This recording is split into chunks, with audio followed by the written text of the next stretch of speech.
ಛತ್ರಪತಿ ಶಿವಾಜಿಗೆ ಆ ಮಹಾ ತಾಯಿ ತನ್ನ ಎದೆಯ ಹಾಲಿನ ಜೊತೆಗೆ ದೇಶಭಕ್ತಿಯ ಅಮೃತವನ್ನು ಕುಡಿಸಿದಂತಹ ಮಹಾ ತಾಯಿಗೆ ಸಾವಿರ ಸಾವಿರ ಸಾವಿರ ಪ್ರಣಾಮಗಳನ್ನು ಹೇಳಲೇಬೇಕು. ಅಂಥ ಛತ್ರಪತಿ ಶಿವಾಜಿ 16ನೇ ವಯಸ್ಸಿಗೆ 16ನೇ ವಯಸ್ಸಿಗೆ ಒಂದು ಕೋಟೆಯನ್ನು ಗೆದ್ದು ಜೀಜಾ ಮಾತಾ ಪಾದಕ್ಕೆ ನಮಸ್ಕಾರ ಮಾಡಿ ಹೇಳಿದ, ಅಮ್ಮ ಒಂದು ಕೋಟೆಯನ್ನು ಗೆದ್ದಿದ್ದೀನಿ, ಇನ್ನು ಮುಂದಿನ ಕೋಟೆಯನ್ನು ಗೆದ್ದು ನಿನ್ನ ಪಾದಕ್ಕೆ ಅರ್ಪಣೆ ಮಾಡ್ತೀನಿ ಅಂತ ಹೇಳಿದಂತ ಗಂಡಗಲಿ ಯಾರಾದರೂ ಇದ್ರೆ ಛತ್ರಪತಿ ಶಿವಾಜಿ ಮಹಾರಾಜರು.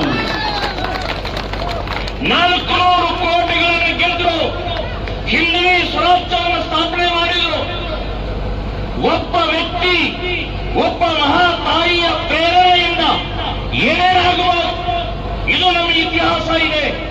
ಇವತ್ತು ನಮಗೆ ಮನೆಯಲ್ಲಿ ಜೀಜಾ ಮಾತಾ ಬೇಕಾಗಿದೆ, ಮನೆಯಿಂದ ಛತ್ರಪತಿ ಶಿವಾಜಿಗಳು ಬೇಕಾಗಿದ್ದಾರೆ.